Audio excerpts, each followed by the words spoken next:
Екі адам ғана илім ала албайды. Биринчиси уялчак адам. Сурайын дейт, уялайт. Айтайын дейт. Бардығы күлө берсе не болот дейт. Озун кыймылдатып жакача өз алдынча сурайын дейт. Ошентип сурабай кала берет. Экинчиси текебер адам. Мен билгенди эле айтып атат. Чоң атам чоң, алым илимдүү болгон. Ошол айтканды айтып атат, уккам, билем мен дей берет. Эч нерсе билбегенди билбей турматтаган, ошонун негизинде калып кетет. Текеберлик шайтандын сыфаты урматтаган. Уял мусулман болуп туруп намаз окубай жүргөндөн уял. Уял мусулман болуп туруп Куран окуй албагандан уял. Уял урматтаган мусулман болуп туруп канча намаздан карзыңыз бар, ороздан карзыңыз бар, ошону төлөбөй жүргөндөн уял да. Ошондон билбеген нерсени сурап, билип алгандан эч качан уялбаңыз. Бисмилла, суроолор болсо бере бересиздер. Soru vergende birden türlü soru kola az bir hafta bir neme var mı şuna ait. Allah sizden razı olsun deydi. Amin. Koşuna akı tuğralı aytıp koyuyorsunuz bu deydi. Ovu aytıp koyuyorum. Cebrail perişte Peygamber sallallahu aleyhi ve sellem'e kayra kelip nasihat kılgan. Koşunanga jakşı mamile kıl. Koşunanga jakşı mamile kıl. Koşunanga jakşı mamile kıl. Peygamberimiz dedi uşunçalık köp kelgendikten jakında koşunam dağı maga muraskor bolup kalat okşoyt dep oylop kaldım deydi. Ata ölse muraskor kim bolat? Baldары болот, туугандары болот да. Пeygamber dedi şu koşuna деле men ölsem muraskor bolup mende muras alat okşoyt dep oylop kaldım deydi. Ушунчалык деңгээлде көм вахий кылган. Эми урматтаган koşuna 3 түрдүү болот. Өзүңүздүн жакын тууганыңыз болушу мүмкүн. Андай болбосо мусулман bir тууган болушу мүмкүн. Тааныбайсыз эле, бирок мусулман, дини бир болушу мүмкүн. Албетте тууганыңыз деле эмес, мусулман деле эмес. Башка улуттан, анан башка динде болушу мүмкүн. Эгерде жакын тууганыңыз болсо, мунун 3 акысы бар. Кебирөө аталаш bir тууган, кебирөө өзүнүн bir катарда эле анан иним болот, анан атыгын анан болот го. Bundan 3 akısı var. Koşunalık akısı var. Bir tuğandık akısı var. Musulmandık akısı var da. Eğer de bir tuğanınız bolbosa anda 2 akısı var. Koşunalık akısı var, ana musulmandık akısı var. Yok, tanıvaysız ulutu dağı başka, dini dağı başka, anda bir il akısı, oşol koşunalık akısı var. Oşo koşunaga siz jakşı mamile kılışınız gerek. Koşunаңызға eç kaçan kıyanatlı kılıbaşınız gerek. Kalıp kete turgan bir karış yer üçün uruşup talaşıp, же болбосо göңүңүздү çaçıp koygan toğuk üçün mamileni üzüşlüğünüz bu jakşı nerse emes hürmet. Kırgızda jakşı söz var. Alıskı tuğandan jakınkı koşuna artık dep koyot da. Hakikaten mına ошондой. Ошондон эң биринчи ата бабабыз айткан, там сатып алгынча кошуна сатып ал деген да. Биринчи кошунага карайсыз, кандай адам. Пайгамбарыбыз айтып атат, 3 нерсе бул бактылуулуктан. Жакшы кошуна, жакшы уна, кенен жай 4 нерсе экен, жакшы аял. Бул бактылуулуктан, 4 нерсе бактылуулуктан. Жакшы кошуна, жакшы уна, al 4 жетүү, 5 жетүү, Запорож bu, Matiz bir Tikov, sizle köçödüle kaldırmagan bolsa oldu. Jakşı una. Maşina bazarda men özüm maşina alıp satıp işleyim de, ana oşonda bir aytat. $150.000 maşina menen buzulup jolda maay bolup tursaң tıkır etip bir Tikov etip köse, öyle sonun bolup körün etken oşol dep. Oşol da sizli köçöde kaldırmagan bolsa oşol. Andan keyin kenen jay. Үйүңүз кенен болгондугу. Бұл ассамблеяк болып, Евроparlament болушу шарт эмес. Мурунда боз үйдүн ичинде де жашап келгенбиз, туура. Ошол эле кенен болсо болду. Анан жакшы аял. Бул бактылыктын белгиси. Кошунам жаман, жок, кошунаңыз жаман, сиз жамансыз. Сиздин бактысыздыгыңыз болуп атат. Түшүндүңүзбү? Ошондуктан биз кошуналар менен жакшы мамиле кылабыз, аны менен кабар алабыз, ага толугу менен не кылабыз? Кечирим сурап турабыз, акысыны жебейбиз, мүмкүн болушунча берип турабыз. Сизде бар, кошунаңызда жок болушу мүмкүн. Сизде жок, кошунаңызда бар болушу мүмкүн, урматтуу тууган. Макул? Ошондон сизде бар, тобуктарыңыз толтура, кошуна жака өтүп кетип атат. Жакшы мамиле кылыштын жолу оңой эле. Кошуна тетиги короз менен мына тобук сиздики деп коюң. Каалаган учурда союп жей бер деп коюң. Болду. Эми тобуктарың оптум өтүп кетсе деле унчукпайт. Биздин короз деле жүрөт деп коюпчу. Сен бербейсиң, мага гана болсун дейсиң, анан бир тобуң өтүп кетсе анан күч айда тобугуңду камап жөн бак деп анан уруш башталат да. Коюңуз толтура. Сиз деле зекет беришиңиз керек. Боптур, зекетке жетпесе да коюңуз бар, кошуна да жок. Караңдан айтып коюң, кошуна тетиги козу сиздики.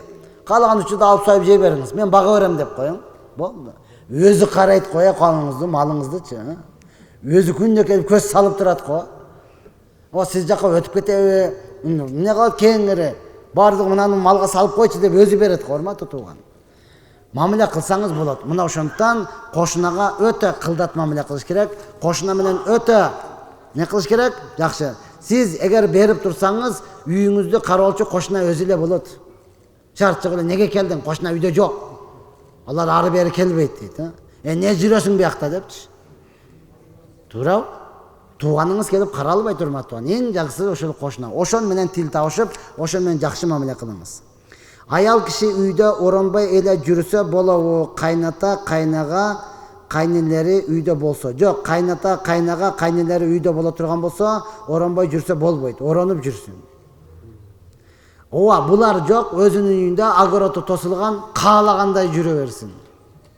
Кече мен аялдарга дагы айтам, аялдар королева, аялдар ханыша, аялдагы үйдөгү падыша. Алла Таала аялдарга өкүм берген, узун кийинип, жабынып жүрсүн. Качан көчөгө чыкканда, качан базарга барганда, качан чоочун эркекке аралашканда. Мына кайнага, кайнелер булар махрам боло албайт. Эртең сиз өлсөңүз, эмнеге кайнагасыга тийип алса боло берет. Кайнысыга тийип алса боло берет. 4 ай 10 күндөн кийин аны менен жашай алат да. Демек булар махрам боло албайт, урматтуу тууган.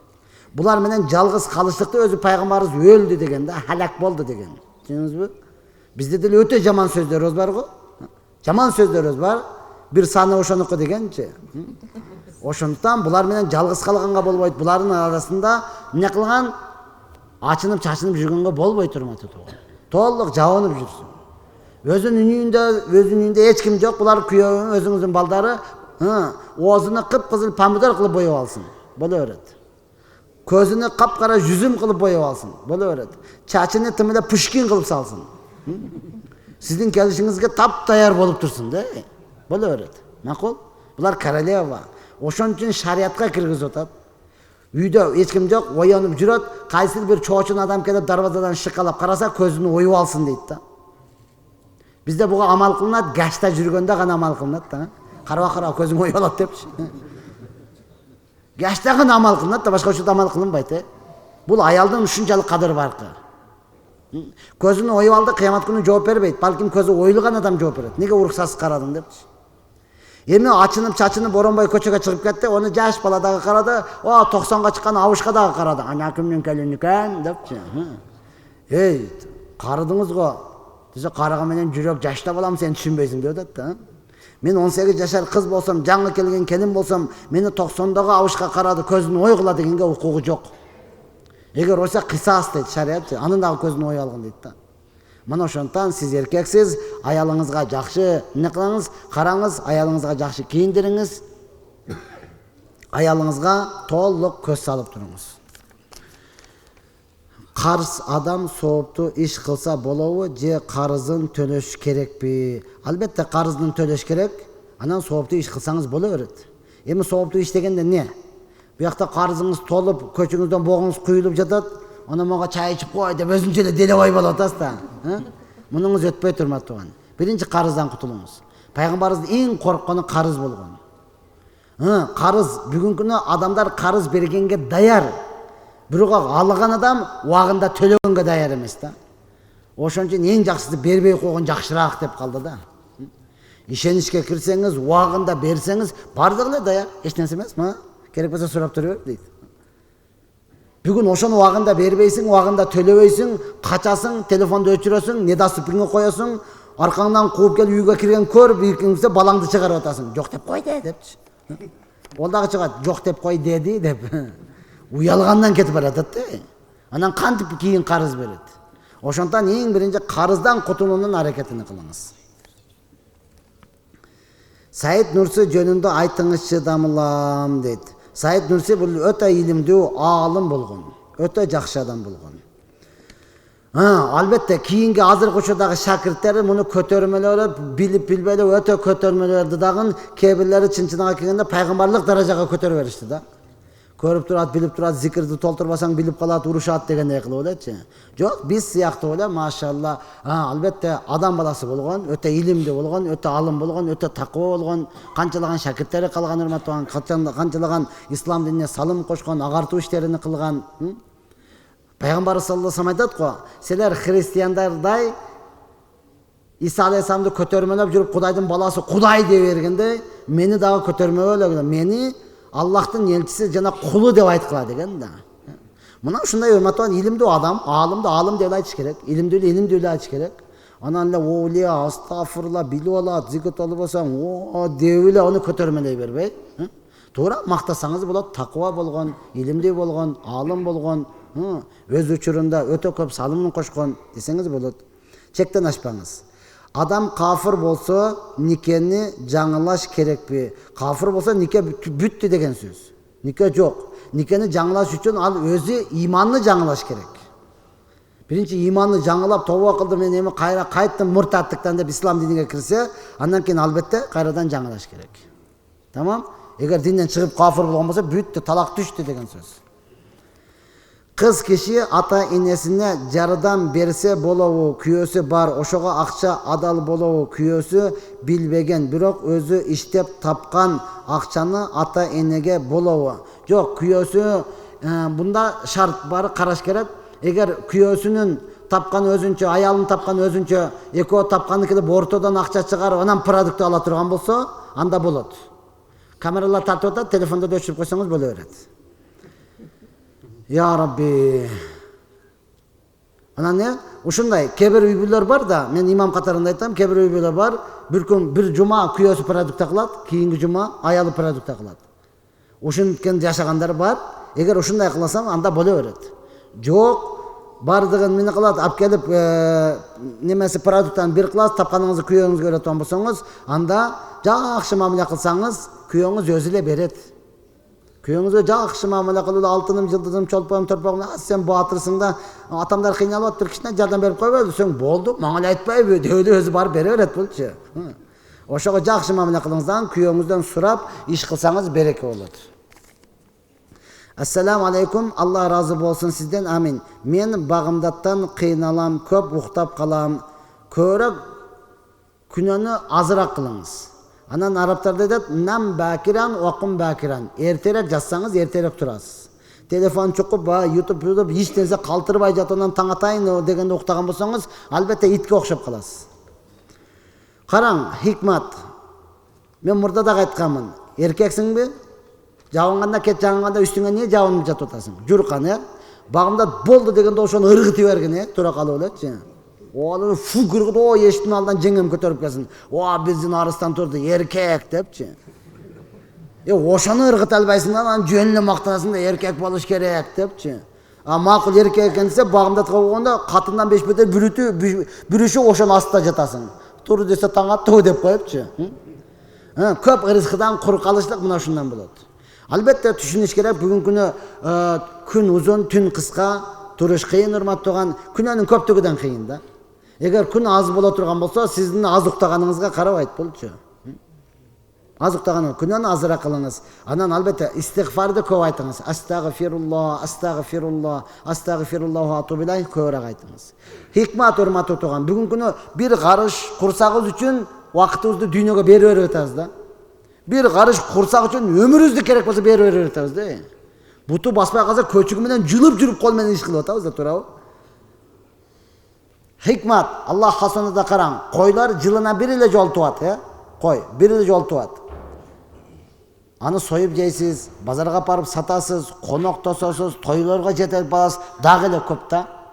Итти караң, жылына 2 жолу туат. Туганда дагы 7-8 патыратып салат. Бирок тойго жетелеп барбайсың. Же барбы сиздерде? Мына итти кайга байлайын депчи. Союп жебейсиң, себесе кореец эмессиң. Машалла мусулмансың, кыргызсың. Дагы деле аз да итти. Неге хикмат данышман ушундай? Кой, куптандан кийин уктаң дегенге амал кылат экен да. Куптандан кийин ушундай эч нерсеге карабай уктайт, багымдата туруп алып, Алланы зикир кылып, ичидегин чыгарып кепшеп жатат экен да. Болду, буга ырыскы бөлүндү. Эми бул эч нерседен ойлонбойт. Көбөйүп кете берет да. Ырыскысы бар. Итчи өз аты менен ит экен да, түнү менен жүрүп, таң атайын дегенде ырыскы бөлүнөргө келгенде уктап калат экен да. Анан эрте менен 9-10 туруп алып, шунчалык аракет кылат экен да, иштеш керек. Давай балдар, уяты жок бул иштин деп аркасынан толтура күйүү балдарды эшитип алып көчө жүрсө деле көбөйбөйт экен да. Көчөдө эле жабышып тура берет го. Неге ырыскысы жок да, урматтуу тууган. Ошондон сиз багымдатка туруңуз, окуп алыңыз, анан кайра жазсаңыз деле боло берет, бирок багымдат калбасын. Эрте менен кылыңыз, анан ырыскы өздөн өзү келе берет. Болбосо кийин өмүрүңүздү бере бересиз, кыйналып каласыз. Намаздын фидиясы барбы? Ооба, намаздын фидиясы бар. Мисалы, жакын тууганы өтүп кеткен, окулбай калган намаздарынын ордуна акча төлөп, фидия кутулса болобу? Ооба, фидия дегени өтүлбөй калса, же болбосо адам баласы өлүм төшөгүндө жатып калды. Өзүнү билбейт. Намаз уже эмне сакыт болду да бул адамдан, өзүнү билбейт. Ушул адамга же болбосо сиз айткандай намазды окулбастан дүйнөдөн өтүп кетти, анан бул насаат кылган болсо, мен ушунча намазым окулбай калды, ушуга фидиясын бөлүп койгула дейтин болсо, шариаттын негизинде бул адамдын мурасы эмне кылынат? Биринчи мураска бөлүнөт, кепинге, жай казганга бардыга бөлүп туруп, анан мураскорлорго бөлүнөт, ошонун эмне кылат? Бөлүштөн алдын мурасынын 3/1 фидия берилет. Ошентип төлөсө болот. Гусулдун бузулушу тууралуу дейт. Гусулдун бузулушу, үйлөнгөн болсоңуз, аялыңыз менен шариат ишиге барганда гусул бузулат. Түшүнүктүү? Албетте үйлөнө элек болсоңуз, түшүрүп көп койдуңуз да, түшүңүздө эле бирөө менен болгондой болдуңуз. Бул эркек менен аялдыкы бири дейли. Пайгамбарыбыз саллаллаху алейхи вассалам достор менен отурган учурда аял киши келди. Келип туруп пайгамбарыбызга кайрылды. Я Расулуллах, нагам, инналлаха ла ястахи минал хак. Бул аят. Алла Таала акыйкаттан уялбайт дедиле, пайгамбарыбыз ооба деди да.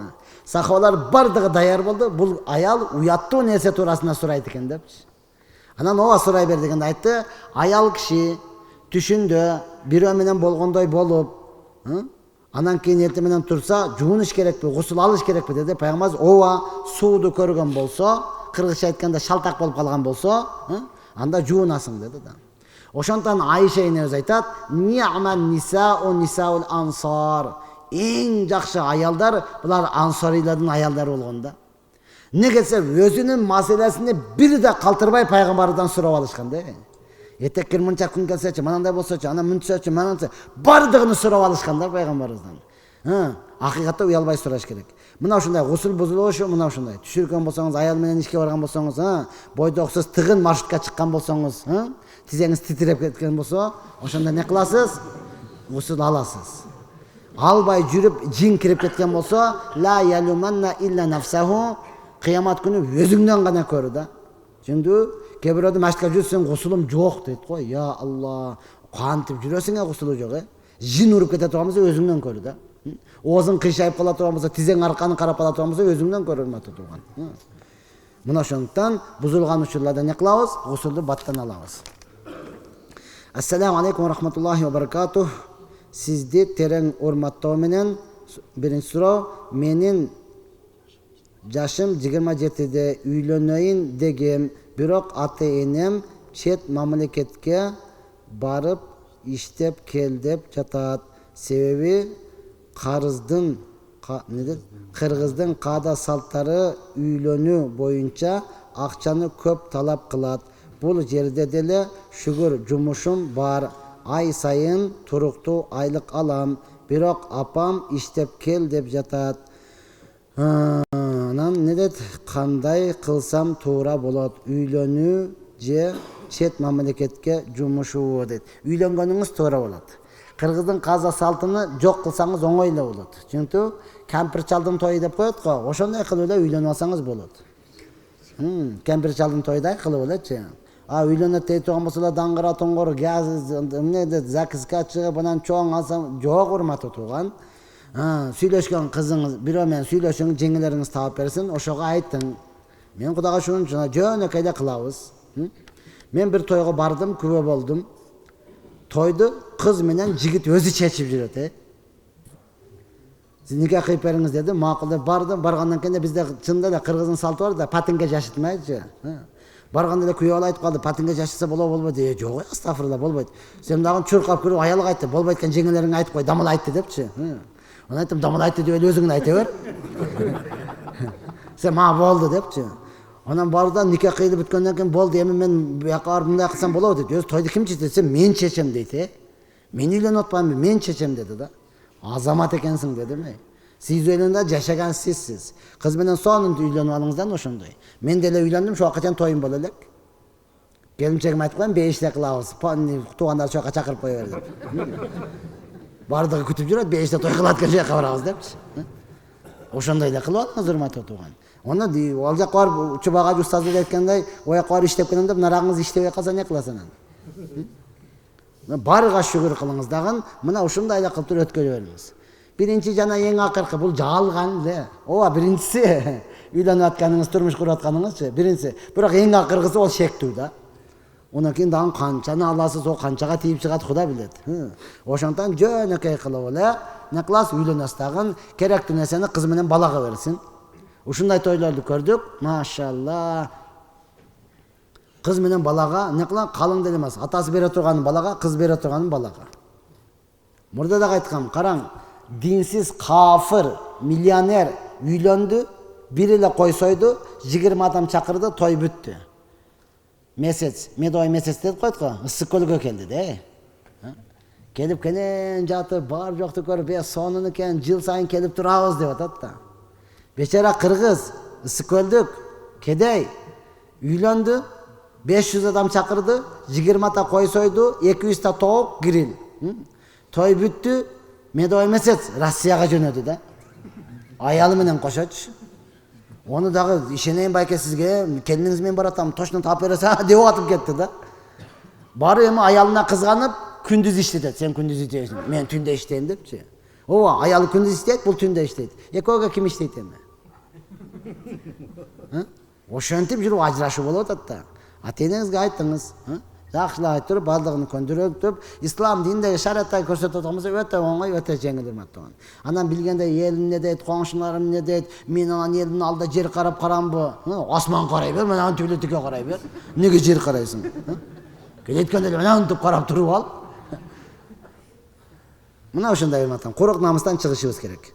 Ассаламу алейкум, биздин мечит кыблага карабай көп жолу аныктап билдик. Bir az burulup okuyubuz. Çubak acının sabahın uqqanbız. Jay namazda burulup okuy bergile degen. Uşu boyunca bir damılladan surasan tüz karap okuy bergile namazыңарга şek жоқ. Ne deydi? Men жооп берем депtir. Uşu tuğrabı deydi. Biraz bolğan bolsa tuğra эле. Biraz bolğan bolsa. Anan adam balasını tüzdeş kıyın da. Kışaytı şoңой эле. Kıda sen mene yaktası özemine deyip kışayı alıveret da. Cenazı tüp-tüz yazıp koysam deyip kışayı alıveret da. Eğer biraz bolağın bolsa hiç nesi olmaydı. Favalli veceheke şatral mescidil haram degen go. Mescitlerin üstüne turat, yüzüngdü, mescid taraf, oşal tarafka bura degen da. Anlık özünü tap degen emez. Mana kıl bolsa ana şunu kara deydi. Mana şul tarafta mana yagırak bolsa boluveret. Mana yagırak bolsa boluveret. Çünkü ova, eğer mınanday bolotmamız öte sonun. Анан кичине мындай болуп калса, ушул туурасында урушуп, талашып, ал дамыла мындай деди, бул мен жооп берем деди, өзүгө жооп бере албаган каякта жооп берет. Акыкатта мен жооп берем деген туура эмес өзү, булчу. Адамдарга туура багыт берип эле, кичине бир аз болгон болсо эч нерсе болбойт. Албетте, көңүлүңүз той болгон болсо, ошол жака өзүңүз кичине кыйшайып алып туруп окусаңыз деле боло берет. Тамам? Болду? Кийинки суроо.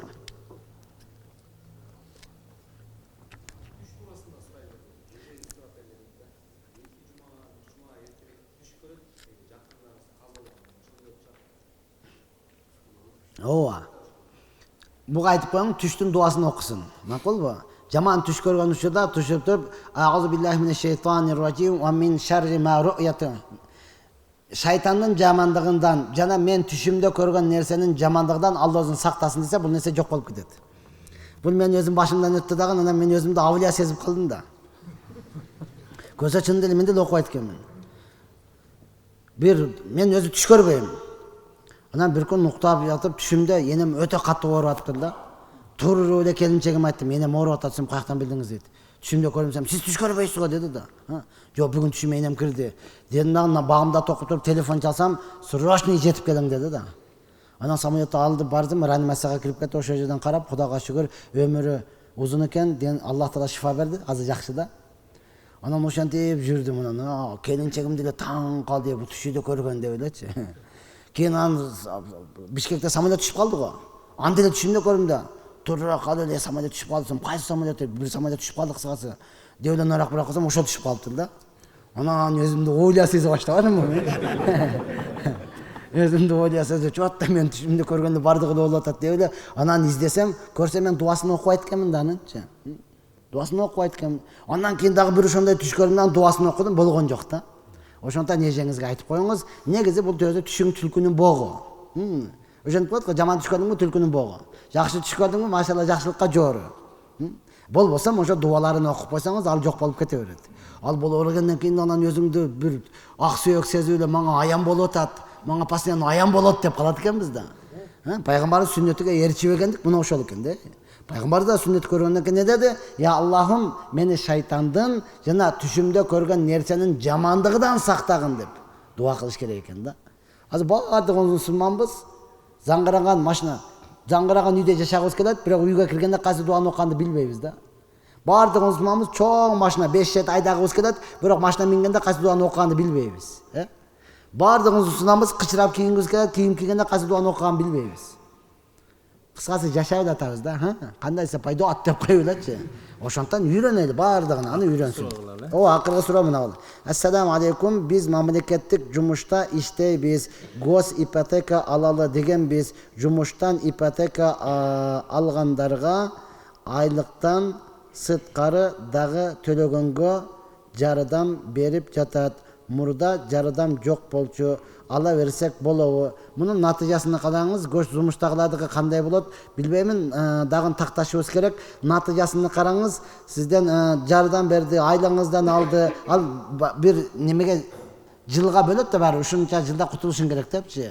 Боптур, ошол жылда кутулсаңыз жакшы. Эгер кутулбай калсаңыз не болот? Биз байганды эле ойлой бербей, ар бир жумушта кедей болуп калыштагы ойлошубуз керек да. Жалпы эле сизге эмес, бардыгыбызга эле тийиштүүчү. Азыр машинаны алдың, вариантка берди, 1 жылдын ичинде төлөсөң болот деди. Төлөп койсоңуз, машалла, сонун машиналуу болуп калдыңыз. Ага төлөй албай калсаңыз не болот? Андай боло турган болсо, мурдагыдан бардыгын алабыз, көчөгө кууп чыгабыз дейт турган болсо, анда болду, токтодуң. Ушул жерден эле токтодуңуз. Макулбу? Андай боло турган болсо, сенин үйүңдү кайрадан сатыкка коебуз, канчага кетет? Анан ошондон биз өзүбүз жетпеген акчаны алабыз дагы, калганын сизге кайтарып беребиз дейт турган болсо, машалла, анда период. Анда не кыласыз? Умтула бериңиз, ала бериңиз да. Жок, мына буяга сага ойлонбойбуз дейт турган болсоңуз, мына ушундай. Мына ипотека кредит булар бергенге чейин эле чай, кофе деп турат да. Берип алгандан кийин кекиртегиң жулуп алат берекачы. О жетимсиңби, көчөдө каласыңбы? Кызыктырбайт да. Жалгыз боласыңбы? Оя кызыктырбайт. Ошондон туугандар, не кылабыз? Жыйынтыгын ойлойбуз. Бүттүбү?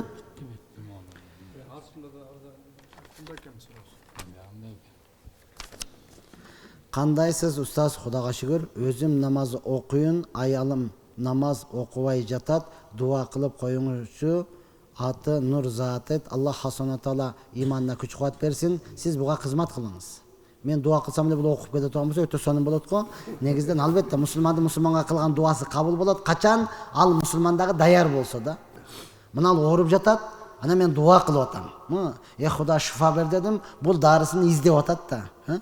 Издеп айыгыштын аракетин кылып атат, анда буга эртерээк шифа болот да. Мен дуа кылдам, бул өзү ошого шүгүр кылып атат. Алхамдулилла.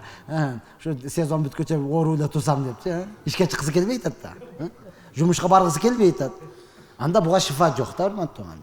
Ошондой эле мен дуа кылып атам, бул дагы намаз окуйын деген ниети бар, аракет кылып атат. Кандайдыр бир уктап калат, башка болуп калат, анда кабыл болот, бул дагы аракет кылат. Ошон үчүн урматтуу туган, аялыңыз намаз окубай жаткан болсо, сиз бир адам айтты, мен 17-нчи жолукту апарып салгандан кийин анан аялым жолукка кирди дейт. Бүгүн аялдар майдам экен десе деле жолук алып барам дейт. Бүгүн паланчы туулуптур десе деле мен аялыма жолук алып барам дейт. Мынандай мода чыгыптыр деп алып 17-нчисине алып барып салганда анан аялым жолукка кирди деп атат да. Ошондон туган, сиз муну менен жашайсыз, сиздин өмүрлүк жарыңыз, көз ачып көргөнүңүз, балдарыңыздын энеси, сизди арамдан сактап тура турган мына ушул үйүңүздө кароочу, ашпозчуңуз, кийим жууп берчиңиз бардыгы ушул болуп атабы туган, ушуга кичине кызмат кылып коюңуз, дуа кылып коюңуз, сураңыз, кандайдыр бир себеп болуп аткан болушу мүмкүн. Ва ахири давана алхамдулиллахи раббил аламин. Я Рабби, айтылган сөздөргө амал кылышка толук жардам бергин. Я Аллахым, ар бирибизди дин менетине кабыл кылгын, бүткүл мусулмандарды калган адамдардын ислам динине киришине себепчи кылгын, эч качан ислам дининен чыгып кетишине себепчи кылбагын. Аллаху акбар. Ассаламу алейкум ва рахматуллахи.